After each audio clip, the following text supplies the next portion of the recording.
देंगे।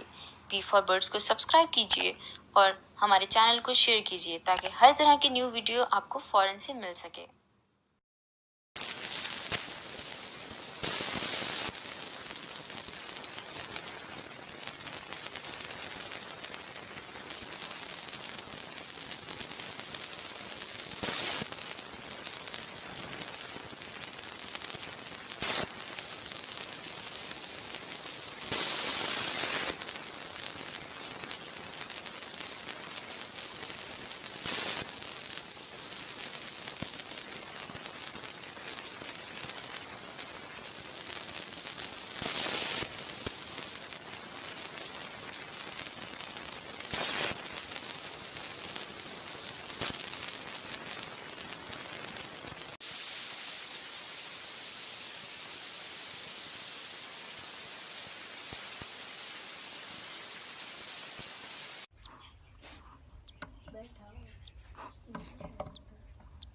ये बच्चा बैठा है।